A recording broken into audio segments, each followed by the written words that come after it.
Basically, my story begins in first year university. I had a year where I think a lot of problems happened to me. My parents separated that year. My dog died. That was a particularly tough day. Subhanallah. I had 2 car accidents in the space of 1 week.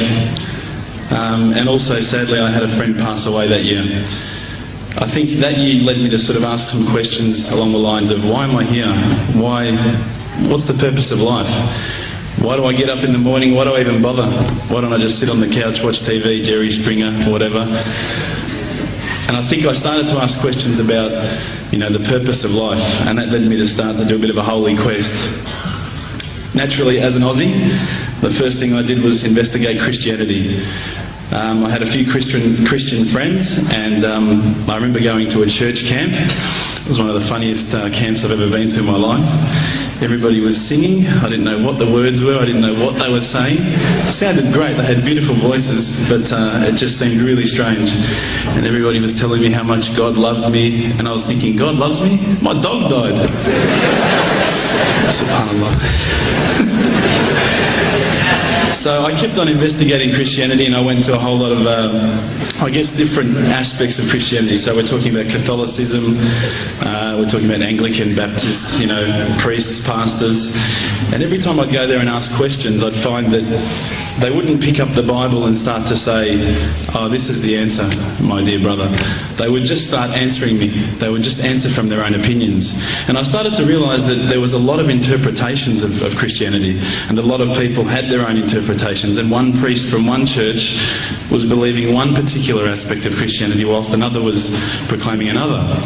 So I started to think to myself, the Bible is one text, but there seems to be so many different interpretations, and it was confusing. At the time, while I was in first year university, I was also working in a service station, one of my part-time jobs. And one of my colleagues was a Hindu, was an Indian Hindu. And we'd regularly change shift, and at that time I was very inquisitive, and I'd say to him, dude, what's the deal with the elephant head guy? What's the deal with that? Why has that guy got an elephant head? And he's going, oh, that's Ganesha, this. I said, but couldn't you have chosen like a lion's head or something a bit better? We'd have, these really deep theological debates while people were buying petrol. And I'd be saying, yeah, but why bro, here, $5 of gas? Thanks, mate. Yeah, no problems. And again, I found that was very hard to stomach. So I sort of investigated a little bit further. I had a good friend of mine was a Mormon. And I found that this religion actually appealed to me the most out of all of the Christian religions, the Church of Latter-day Saints. They were quite strict. They don't drink alcohol. They don't drink caffeine. So unfortunately, Coke's out, guys, because I know Levos love Coke. But again, there was that leap of faith I felt that I had to make to embrace this religion. And I found that, I wasn't just into making a leap of faith. I wanted proof. I also investigated Judaism, would you believe? And my original name before Abu Bakr is Reuben. So if you've probably seen all the movies, you've seen Reubenstein. At the end, they probably thought I was Jewish, so they thought, oh, this guy's, one of us. But again, I just didn't find what I was looking for. Lastly, I probably looked into Buddhism, and I found that this was probably the religion that I was going to choose. I thought, look, this is great. There's so much, people at peace here. They seem to be really switched on, and they seem to be living one with the world, and that's what really appealed to me. But the more and more I looked into it, I guess I realised that it wasn't a religion of God. It was just a nice way to live. One of my friends, one of my close friends, who's a Christian, would you believe, said, tell me the religions that you've investigated.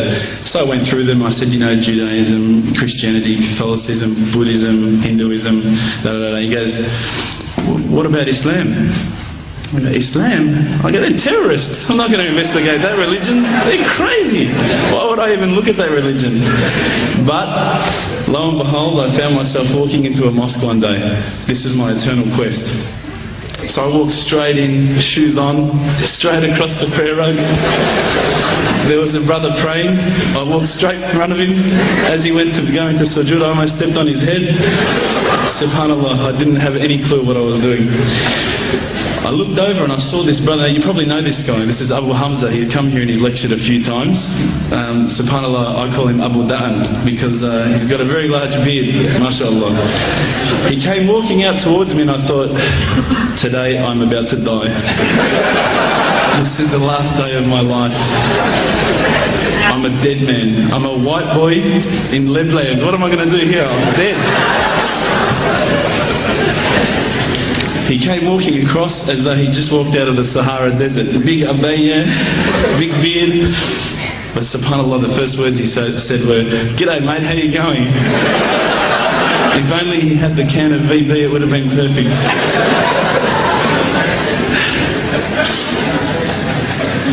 SubhanAllah, I was very taken aback by his welcoming nature. As Aussies, I guess now, I don't want to offend any Australians here, but my upbringing is from a country upbringing. My parents raised me as an atheist. They were raised as Christians. They were dragged along to church every Sunday, and they hated every minute of it. So as soon as we were born, they drummed it into our heads that when you die, you're worm food. That's it. There's no afterlife. There's no God. It's all rubbish. So I was raised as an atheist. So when I walked across and I saw Abu Hamza and he was talking to me in a very polite fashion, which I was very thankful for because I was sure I'd seen him on the 5 o'clock news hijacking a plane the day before. Now, Aussies are hospitable, don't get me wrong, but Lebos are the most hospitable people I've ever come across. And as the brother Hamza was saying, these brothers were making me cups of tea, you know, and I honestly needed to keep going to the toilet every 5 minutes. They just kept putting tea in front of me, biscuits. I'd never seen anything like it. And I think to some degree I kept coming back for the biscuits, but also for the religion. So when I sat down with these brothers, I actually started asking questions. I asked all the questions that I've asked of the priests, of the pastors, of my friends. And subhanAllah, the thing that really struck me is that every time I asked the question, they wouldn't just answer. They would pick up a Quran and they would say, "Read this, bro, read this." And there was the answer, every single time. And I would ask another question, you know, the hard questions, not the easy questions. Why do women have to wear the scarf? Why the hijab? How come I can have 4 wives and she can't have 4 husbands? You know, I wanted to know all the tough questions, which is the first questions I guess you ask when you come across Islam. But lo and behold, they kept on answering the questions with the Quran, not from their own opinion. And I got frustrated with this. And I actually said to one of the brothers, because by this stage I think I'd been going there for about a couple of weeks, there was always a few brothers there when I went. And I said to one of the brothers, I said, you know, what's your opinion on the matter? Why won't you give me your opinion? And one of the brothers turned to me one day and said, how can I have an opinion when this is the word of God? SubhanAllah, I remember that really hit me. So I asked them if I could take a Quran home, and I didn't say I was going to use it to chalk up the couch or anything like that. I said I was going to respect the book, so I took it home, I started reading it. What I found was, while reading it, it wasn't as though I was reading a story, it was as though I was reading someone commanding me, you know, someone giving me guidance. And one night I decided to really try and get the spiritual mood happening, and I'm sure probably some of you have heard this story before, so I apologise. I'd lit a candle. Some of you have heard this story before, so I apologise. I'd lit a candle. I had the window open. I had the curtains drawn. You know, I was trying to get that really spiritual feeling. It was a nice summer night in Melbourne, as summer as it can get in Melbourne. And I was sitting there thinking, this is it, you know, this is the night. I'd been, you know, investigating all the spiritual proofs, all the scientific proofs about the fact that the mountains are the pegs, about, you know, how the embryo develops inside, you know, the woman, all these amazing proofs, but I still needed that little push. It's like I was on the edge of a cliff, I was ready to jump, I just needed a push. So I was sitting there, it was very quiet. I was reading Quran, and I stopped. I said, Allah, this is my moment. This is the time I'm about to jump into Islam. All I need is just a sign. Just a little sign, nothing huge, maybe a bolt of lightning. You know, maybe half the house could fall down or something, you know, just small. It's small for you, man. You created the earth, come on. So I sat there. I was waiting for the candle to start gliding up to 4 metres high like in the movies. And I go, okay, go. And subhanAllah, subhanAllah, nothing. Absolutely nothing happened. I was really disappointed, to be honest. So I sat there and I said, Allah, this is your chance. I'm here. I'm not going nowhere. I'll give you another chance. Okay, maybe you were busy. You know, I know it's daytime over the other side of the world. There's a whole lot of stuff going on. Maybe this time it could just be like a car backfiring. You know, something small. All right, the half the house, the candle. Let's forget that. A bird could fart outside. I don't care. Just anything. So I said, okay, go. And subhanAllah, absolutely nothing happened. And I mean, I couldn't have even said, oh, that was it. That creep just then in the wall, that was it. Absolutely nothing happened. I was really disappointed. I was gutted. I was sitting there thinking, this is it, you know, this was my last chance, Islam, and I haven't found it.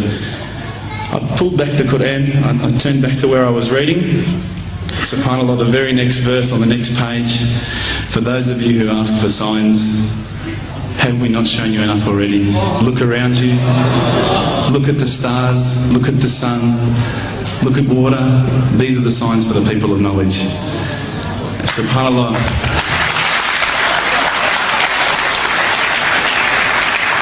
I threw the doona over my head and I pretended I was asleep. I was that scared because I couldn't believe how arrogant I'd been to want my own specific sign when all the signs had been there for me all along. The fact that we have this world, the fact that there is this creation, these are the signs for all of us. The next day I decided this is it, I'm becoming a Muslim. I'd been investigating Islam now for probably about 6 months, to be honest. I went in and I said to myself, this is it, I'm going to make shahada. I had no idea what I had to say, I had no idea what the words were. It was probably close to Isha prayer, so it would have been, 7, 8 o'clock at night. I went in and I couldn't believe it, there was about 1,000 people at the mosque. I thought, subhanAllah, look at this religion. Look at how strong they are. It was the first night of Ramadan.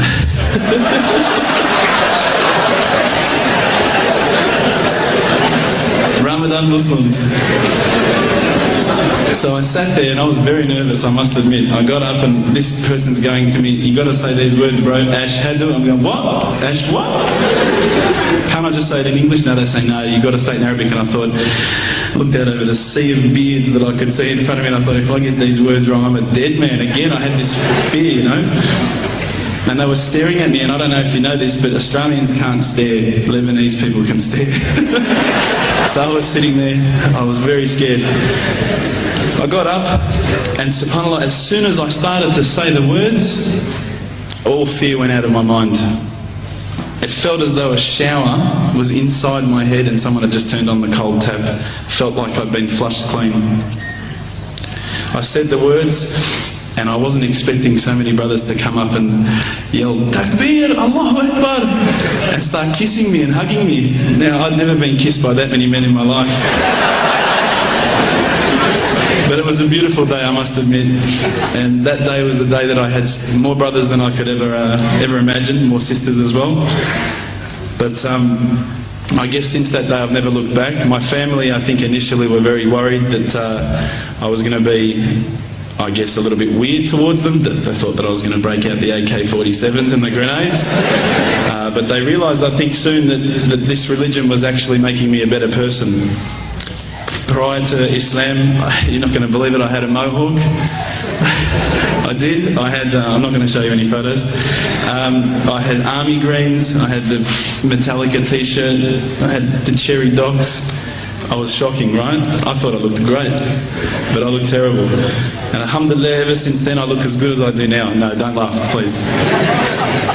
But my parents were the first people to actually say to me once, which really amazed me. They said, my father actually asked me for the Quran recently, which I was really happy about. I always thought he'd be one of the hardest people to work on. But he said to me, ever since you've been a Muslim, you've been a better person. You're more reliable. I can count on you to come and pick me up if my car breaks down. Whereas before I'd gone, Dad, I was drinking last night, I don't know if it's still out of my system.